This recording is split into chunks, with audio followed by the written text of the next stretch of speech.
Hello, moms. This is Angela Johnson Ayers. I'm author of the book Laughter Pills for Moms, a 31-day supply. And I also have a YouTube channel called Life Cannot Wait. But I am here because you and I, we share something in common, right? Most of us who have children who are school age, your children are returning to school. Yes, thank you, Lord. Hallelujah. Whew. But you know what? Even though we share in this excitement about our children going to school, and for many of us, you may have, like I have a 5-year-old and she's going to kindergarten, as well as I have an 8.5-year-old who'll be going to the 3rd grade.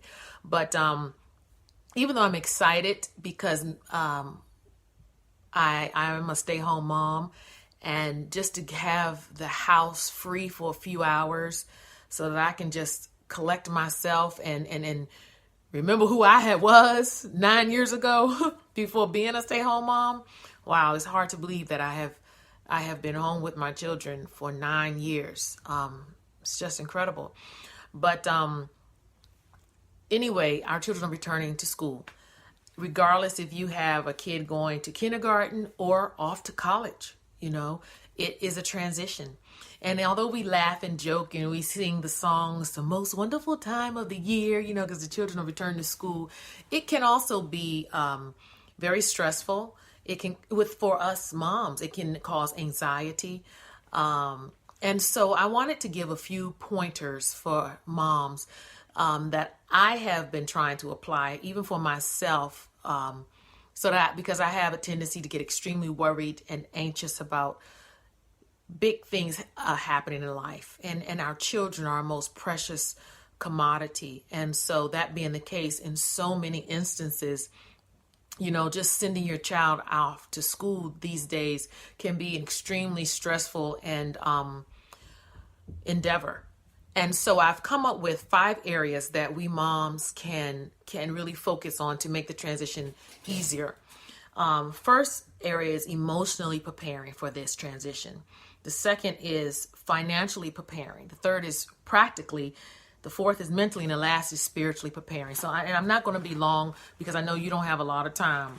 But the first area I want to talk about is us getting emotionally prepared. Some of you, all your children may have already returned to school. And if so, you can still apply these things to you, you know, because for me, it is emotional because these young people, I'm sending them off into the world with people who, many cases, like Lillian, our 5-year-old, will be starting kindergarten, and she has a male teacher.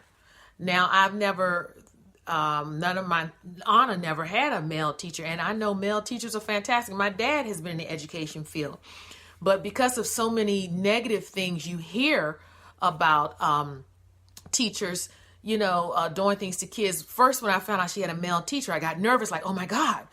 And then I said, wait a minute, Angela, calm yourself. Your dad was an educator. You have worked with many male teachers who were extremely good. And you have female teachers who are can be just as dirty and wicked and immoral as anyone. So I had to emotionally just calm myself and collect myself, you know. But so emotionally, it is important, I think, that we don't allow our nervousness or whatever we may be feeling. We don't want our children to feel that. When we drop them off to school, or when we send them off at the bus stop, or when they leave the house in the morning, we don't want to seem like, oh, my baby's leaving me. We don't want to stress them like that, even though you may be feeling that inside. And that's a real, true emotion, and that's okay to feel. It's so important that we don't project that onto our children, because believe it or not, our children, especially when they're younger, they play off of our emotions. I noticed that within my own kids. Our children know how to read us like a book. That's how they know how to try to manipulate. You know, they know what they can try with one parent and what may not work for the other. And so regardless of what you may be feeling emotionally, whether if it's fear, dread, trepidation, or over elation, where you're just like, yeah, kid, get out the house, don't let the doorknob hit you with a good Lord split you. You know, you want to, at the end of the day, let them know, you know what, when you're leaving out of this house today, you're going to school, mommy, daddy, grandma, Mima, grandpa, we're just proud of you. And we want you to enjoy your day. And not stress them out, you know. God loved my dad. I love my father. He was, like I said, he has been an educator all of our life, my life. And so, but he came from a more harder stance where, look, you're champions. And like before the first day of school, he would give us a long talk and all that. And in my mind, even though I think it was great what he did, but in me, it made it a bigger ordeal than what, put pressure on me. And then for some kids, it pumps them up and gets them excited. But for me, because I'm a type A personality type of person, as a kid, it really stressed me out even more. And so what I try to stress to my little ones now is, look, you're going off to school. At the end of the day, I just want you to have fun and learn and enjoy, and just keep it moving. Also, emotionally, the second point I want to talk about is your child does not have to be and will never be perfect. Now, I know that might be something new to some of you because you think your little Susie and Mary and John is perfect. But don't let them, when my children do something and they're like, Mom, and I know they want me to say, oh, I'm so proud of you. I want them to be proud of themselves. So what I try to do first, instead of saying, oh my God, Mommy and Daddy are so proud, I try to say, how do you feel about that? Or, I bet you are proud of yourself. Because I don't want to raise them where they're emotionally dependent upon my approval, making them people pleasers. But you understand, and even though nowadays especially, we live in a generation, society where everybody we just build our kids up left and right. Oh, you're the best. You're the most talented. Everybody gets a medal. Everybody gets a trophy. If you watched any of my videos, if you follow me, if you know anything about me, and having been an educator myself, you know that I do not buy that ideology that everybody should get a prize. Everybody's the best, because then it doesn't give a child anything to strive for. But that's just me. I digress. But my point being is, when emotionally, to prepare your child for the first day of school, let them know that the most important thing is that they feel good about themselves, that whatever they do, that they are proud of at the end of the day. And it takes all of the pressure and all the onus off of you, and it allows that child to say, you know what? I am proud of myself. I studied for that spelling test, so I can learn this, so I can do that. The last way I want to talk about you emotionally getting prepared for school is that you are not going to be a perfect parent. I know sometimes you say, okay, last school year, you take an assessment. Last year I did this and I did that. And I'm just going to be the best. Look, take this school year one day at a time. One day at a time, that you are being an engaging parent, that you are there as much as you can, and that you are equipping that child the best you can. You don't have the time to be a part of the Thanksgiving, Halloween, Christmas, Valentine, Harvest, all these events at the school. Emotionally prepare yourself and say, you know what? I may just participate in this one. You understand what I'm saying? Where you're not emotionally drained, because again, your children will feed off of you. Second area that I really want to focus on is, let's just be practical. As you prepare for this school year, the practical things is what will save you with energy. It will save you from being stressed out. Point number one, practically speaking, stop putting your kids in 5,000 different things at one time. I mean, really, it's so funny because people say the summer, we're just going to relax and luxuriate. And then when school starts, we're going to start ballet, karate. We're going to do Spanish and French and maybe some Mandarin. I'm just like, oh my God, why don't you do some of that stuff during the summer when you have the time?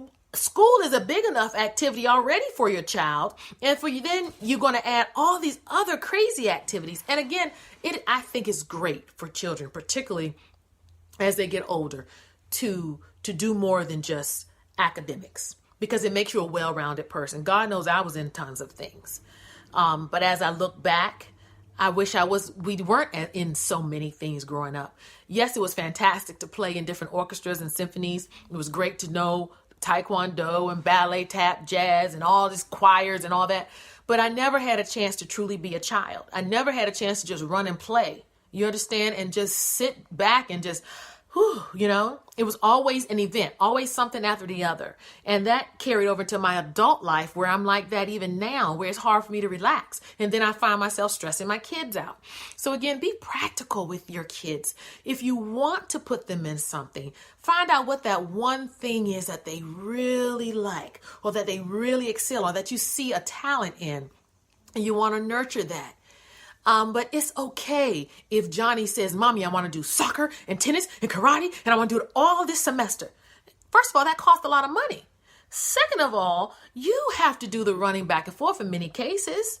So you have to be practical and say, okay, even though this is a school year, Mommy, Daddy, me, Ma, whoever, we are not going to be stressed out, and neither are you, son. Neither are you, daughter. So let's have a conversation. Say, what is the one area you want to? That right there will relieve a lot of stress. I see so many stressed out moms because you're running here and there, and particularly if you have more than one child, you're just helter-skelter. You're all over the place, and then you have no time for yourself. You're neglecting your body. You're neglecting your mind, your spirit. You're neglecting your mate if you're married, and so it can cause major issues and health issues for you.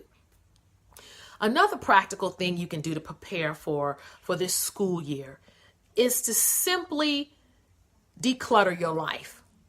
You say, okay, look, this summer I maybe had more time to do certain things. Right now, I may not be able to do laundry every other day. I may have to do it every third day. You understand what I'm saying? Or whatever that thing is that you are doing around the house. Again, for me, being a stay-home mom, I make sure that I try to do my laundry every day, whatever, iron and whatever. But that stresses me out if when the kids get home, I have to help with homework. One may have a ballet. So I have to say, okay, let's think practically. I may not be able to do laundry every Monday, Wednesday, and Friday. I might have to do it every Monday and Thursday. You understand what I'm saying? Simplify your life so that you and those children are not stressed out. Another thing to be practical is with your meals. Listen, we all love, me particularly, because I grew up in a big household. My family have Southern roots. Heck, I live in the South now. So I'm all down for the big meals and cooking. I just love to cook. However, that's not practical many times. I can throw down and fry some chicken, potato salad, collard greens, biscuits, and, a pound cake for dessert. So there are times where I have to be practical with my meals and say, okay, we're going to have a salad tonight, prepackaged salad if you have to. I'm going to stop by and get some fruit, and this is what we're eating tonight, or whatever. Pre-plan your meals if you have to, so that you don't feel stressed like, oh my God, what am I going to cook tonight? Is this another meal night? I'm not saying you have to prepare all your meals in one for the week. Some people do that, and it works for them if that's you. But just have on Sunday, what I try to do, particularly if you have picky eaters like some of my kids are, I tell them, look, let's sit down together Saturday or Sunday. What would you like to eat throughout the week? And I already know, so that when I come home, this is what we're going to be having. And it is what it is. Also, for you moms, some days, moms, you just may have to stop off, and you may, I know, purchase something, right? And I know some of you are like, man, so don't be telling them, get them kids that unhealthy fast food. Look, I understand that. And I am not pushing fast food on anybody. You're talking to a person who used to be 318 pounds. So I know what it's like in weight and how important it is for children, particularly with the obesity rate in young people, the way it is that they eat healthy. But moms, don't you feel guilty if one day you had to stop by Panera or Chick-fil-A or somewhere and pick up something for your children to eat. Because at the end of the day, you understand, they're being fed and taken care of. I'm not saying go all the time, but what I'm saying is, because I used to feel guilty about that. That's why I'm sharing it to you. And if I felt it, I know someone else out there did too. You have to be practical. You may not be able to always cook every night, but if that one night out of the week when Johnny may have soccer and you need to stop off and pick up something that, hey, you do what you need to do. Another area where I really think you all have to be practical is preparing clothes. Like your children at night, You don't need to be kids waking up for school and they're running pulling clothes out the washing machine, out the dryer, not knowing what they're going to wear. The night before they go to bed, you tell them, look, you all, or you lay it out if they're too young to do it for themselves, but you tell them, look, part of yourself preparing for tomorrow is pick out what you're going to wear so that when you roll over and get out of the bed, and after you make your bed, yes, that is something that I stress because that's the start of your day. That's your first accomplishment. First, thanking God you woke up is your first accomplishment. Second of all, that you make that bed. After you make up that bed, you get yourself washed up and cleaned up. Your clothes are right there laying on the chair or hanging up or whatever you have to do.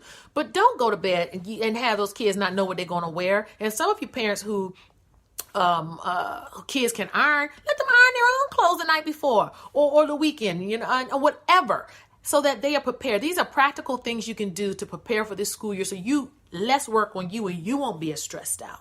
Okay. Now, the third area I want to talk about is financially preparing for the school year. First of all, you get a list. Many of us, depending if your children go to public schools or private or whatever. But most cases, sometimes you get a supply list of what your children need and what you need to purchase.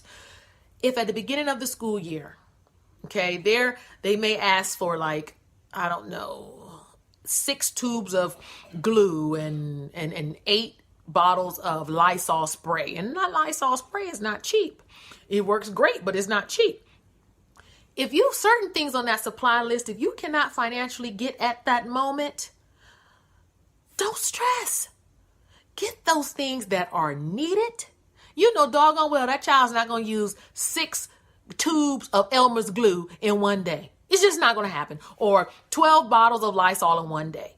If you don't get paid that Friday or whatever it is, or your money's a little tight, you get those things that your child really needs on that list. And do not stress yourself out. I say that because, again, having been a principal, having been a teacher, I have had parents come to me and tell me, we just don't have the money to get all these supplies right now. Can I just get the pencils, the bare necessity? I'll tell them, look, we don't need everything. I mean, some things you will need, the folder, you may need your pencils, but some things, if it can wait a week to 3 weeks, ask the teacher and do it. Don't stress yourself out about it.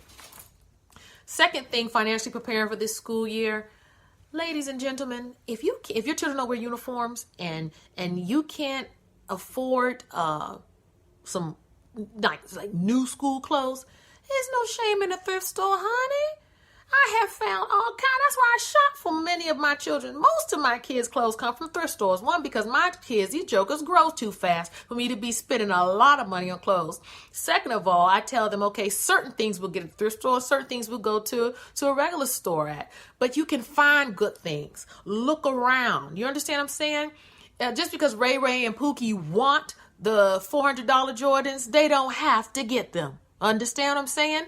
So as parents, you need to financially be wise with money, particularly a lot of single parents out here. You have to be wise with that money. And if you don't have it, you don't have it. And there's no shame in that. You are clothing that kid as long as those kids' clothes are clean, smell good, iron pressed, whatever you want to call it. That's what you're here to do, provide and let them feel good about it. You understand? When I was growing up, there used to be stores like Ames and Zare and stuff like that. And people used to tease and say, oh, you got your shoes from Zare or Ames or Kmart, please. Now with my children, I let them know, look, going to the thrift store is just as fabulous as going to Nordstrom's. You understand? They don't feel any kind of way. I used to feel a little shame sometime when I was a little kid growing up having to go there. But I don't let my children feel that kind of shame because I'm teaching them money management, financial management. If we can save a couple of dollars here, then we can put the extra in your little piggy bank because we're saving for Disney. You understand? We're saving to go to Disney World.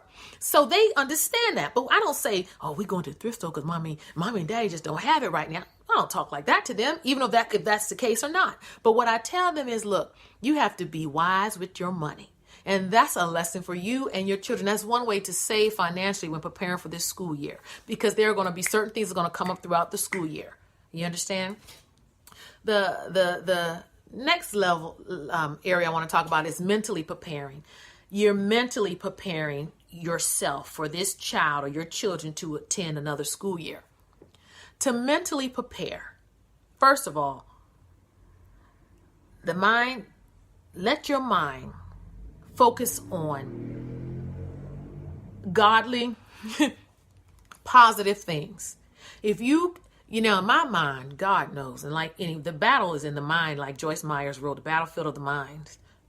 But my mind can think of some crazy stuff. And if I don't put that thing and control it, I will be having anxiety attacks. I will be depressed. I'll be driving you, me, and everybody else crazy. So what I had to tell myself, and I still do, is, Angela, yes, horrible things are happening all around. But I have got to meditate on those things with a pure, lovely, just of a good report. I can't be all day thinking, oh my God, what if someone comes in and shoots up the school? Oh my God, what if somebody hurts my kid? Oh my God, this is going to happen. This is all day. And I'm telling you, those thoughts are going to come, because thoughts will come to you. But it's what you do when those thoughts come. And that's why, for me, being a Christian has helped me, because I learned that I have to cast down those thoughts when they come to me. Those thoughts of, you hear things in your head like somebody's going to, walk into the school and kill your kids. You understand? And you'll be so afraid. Last year, fear gripped me so bad. It was to the point where I was telling my husband, you know what? I don't think I'm going to send Honor to school. I think I'm just going to homeschool. And he was like, Angela, it's okay to homeschool if that's your calling and if that's what you're passionate about. But if you're homeschooling out of fear, that's not cool. And so I thought about it, and that's really where it was coming from. It was coming from fear. And so I had each day, I have to pray over our children. And so that's the last area. We have to spiritually cover our children, and we just have to pray. If you are a Christian, if you know the Lord as your Savior, you know what God promises us and protects, and we know the power of prayer. We know that also that trials and tribulations will come, and I don't know what the future holds. But I'm putting my trust and faith in God that He will protect my children and that He will protect yours. 1,000 may fall at our side and 10,000 at our right hand, but they shall not come nigh our dwelling. We know that God says that trials and tribulations will come, but He has overcome the world. And so that's just what my hope has to lie in God. I'm not walking around here on bubblegum clouds thinking, oh, everything's going to be great all the time. But all I can do is I can't walk in fear, because if I'm walking in fear, I'm not even walking. Fear won't allow you to walk. Fear paralyzes you. Trust me. I have dealt with fear. I have dealt with torment and anxiety. And so it is a horrible thing. So I said all that to say this, moms, this school year, it's going to be a great year. We're going to continue to talk to each other. We're going to laugh together, and we're even going to cry together sometimes, because that's what we have to do. We have to support one another. But just do whatever you need to do to practically, mentally, emotionally, financially, and spiritually prepare and have a great school year. Thank you for joining me. And again, hey, check out my website, www.angelajohnsonayers.com. That's www.angelajohnsonayers.com. And also pick up a copy of my book, Laughter Pills for Moms, a 31-day supply. Take care. Bye-bye.